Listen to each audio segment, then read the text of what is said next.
We're in early August, and that means that my veggie garden is in full swing. But that also means that they are in need of some serious fertilizer. But what's a gal to do when I just can't go up and go buy some fertilizer? Well, in this video, I'm going to show you guys how I'm using two different fertilizing methods with just using the stuff that I have on hand.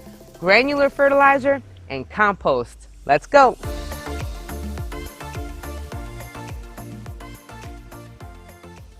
What's going on, my plant peoples? I am the ADHD gardener, where I use gardening, houseplants, and humor as a form of mental health therapy. And throughout this entire video, you're going to be hearing a bunch of chicken noises because I am in the compost area where a lot of my chickens are. Before we get started, I want to let you guys know that you can catch me on other social media platforms. I'm on Facebook and Instagram. I'm on there all the time. Also, I have a website up, www.theadhdgardener.com. And also, coming soon, I am working on my Patreon. Okay, back to the video.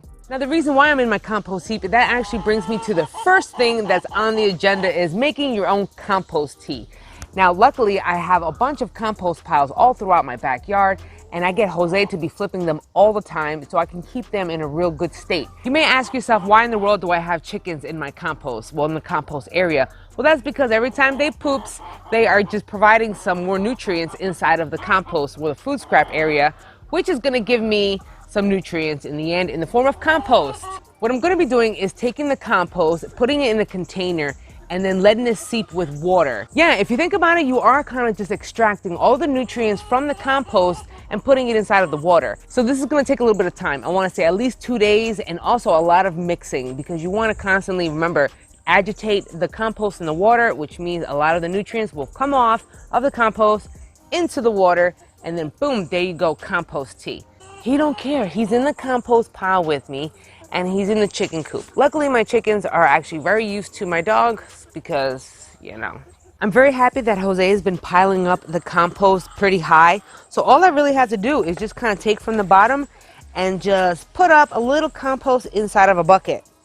But I'm going to let Jose do the rest of it because I don't need to do all that. You see, I'm using a cat litter container, but it doesn't really matter what kind of, I mean, if you want to do BPA free, that's fine. But listen, I'm using whatever I have on hand.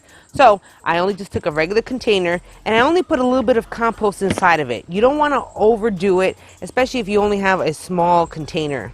I probably could have added a little more compost. I could always add more of it later on. But for now, I'm just going to fill this up with water.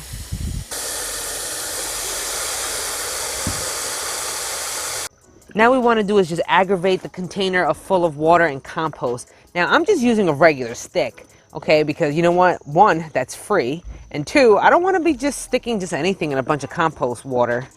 But this is looking really good already. I did not add a lot of compost to this. I mean, remember, I could add some more. I'm using compost that is just about done, so this broke down really fast inside of the water. If you're using compost that is not fully broken down yet, that it needs more time, I don't know how much, to be honest. I'm not a soil scientist when it comes to, you know, what kind of microbes or bacteria you're going to be getting from the manure that's inside of the compost that still has not been broken down. So I'm just letting you guys know that and become aware of it. That is why we're always saying use compost that is just about, or if not already done. You want to minimize any of that transfer of microbes that you don't want. Okay, look at that, mixed up. I don't even want to stick my hand in it because should I stick my hand in there? No, don't do it. That looks gross. 2 days later. I have a bunch of buckets that have compost tea, but they're in varying stages or varying days that it's been sitting inside of the tea. But this one right here, this one can actually get strained out now. It's been sitting for 2 days. I've been stirring it around and whatnot. It smells like ass, so I know that it's ready to rock and roll. But I do have to strain it first. I mean, you don't have to strain it if you don't want to, but I want to say that we need to do a little more further work on diluting this before we even use it in our garden. I used compost that was really basically already broken down, so there really wasn't a lot of large pieces. So the strainer that I have here is not going to work for this one. All right, so far I just see water, a lot of water. Oh, that looks like sludge.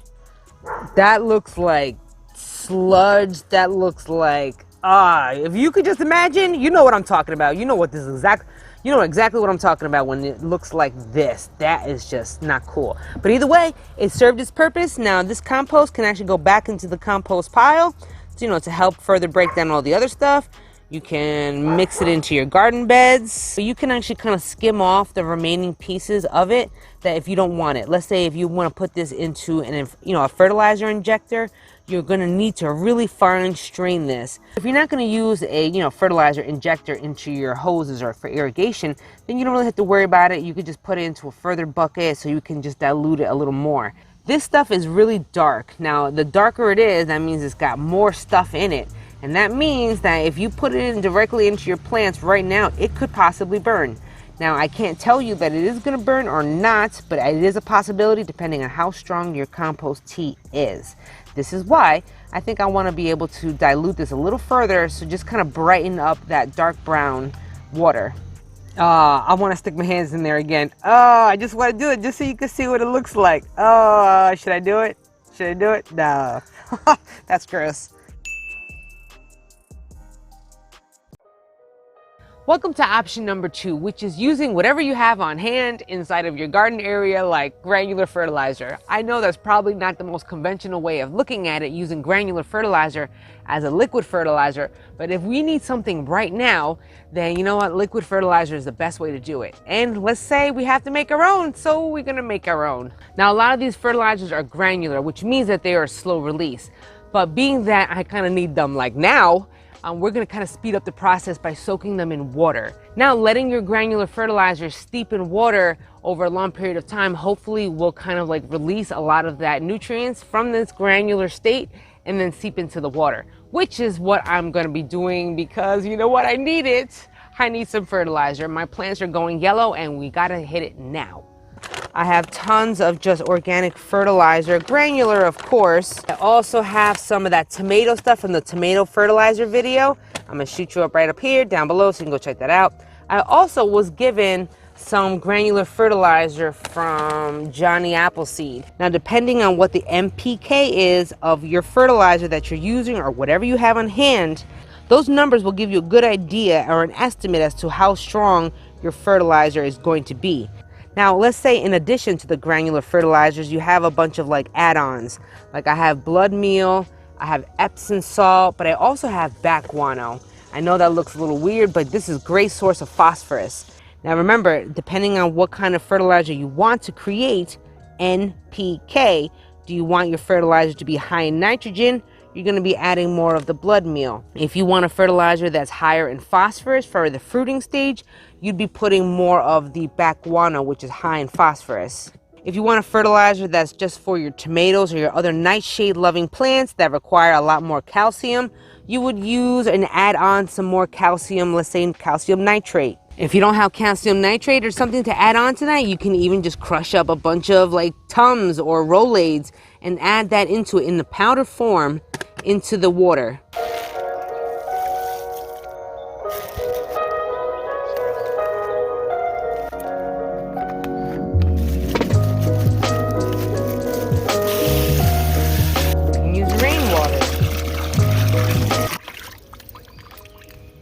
All these granular fertilizers that are out in the stores will break down over time in water. I'm just speeding up the process right now.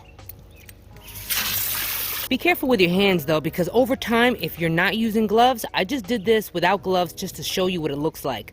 And frankly, I don't have any gloves on me because, you know, I'm smart like that. But, you know, you would want gloves because this will burn. Even though it's all natural, all organic, it will still burn your hands. Don't know why, but it does. So be careful. You may have to do this at least 3 times, or at least until it's all gone. Remember, depending on how much of the granular, how much of the blood meal, how much of the fertilizer you originally put in this thing, in this container, depends on how many times you're going to have to really dilute this or really get, you know, break down all of that material on the bottom. This is not a substitute for fertilizer, but I guess it could be a substitute. I mean, I am kind of mixing my own using natural ingredients. I mean, it's no compost tea, but I guess I'm kind of making my own fertilizer in a way. I don't know, man. I'm just a broke girl trying to make some fertilizer. This solution is incredibly dark. Remember, I only filled up half of this barrel, so chances are that it may be too powerful. So in that case, I mean, of course you'll find out the hard way. being that I didn't measure accurate, of course. But knowing that it may be too concentrated for what you're trying to do, you're gonna have to dilute it. And that means just add more water. I've been at this watering thing forever and I still have a lot of this. I wonder how much I put in there originally. Well, it's okay though, because remember, we're just gonna keep adding more water until all of this is, pretty much gone. I must have filled this up like 3 times already. Granted, not all the way through, at least 3/4, and I still got a bunch of stuff in there. Oops.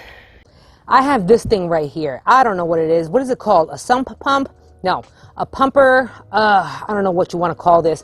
If you're mixing a lot of this fertilizer and buckets is just too much or too laborious for you, I got something for you.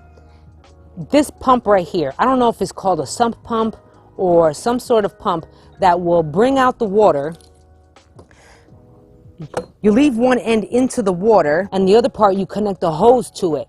Now this machine right here, this motor, actually sucks it up, vacuums it, and it pumps it through. It kind of like forces it out of the hose that you connect right here.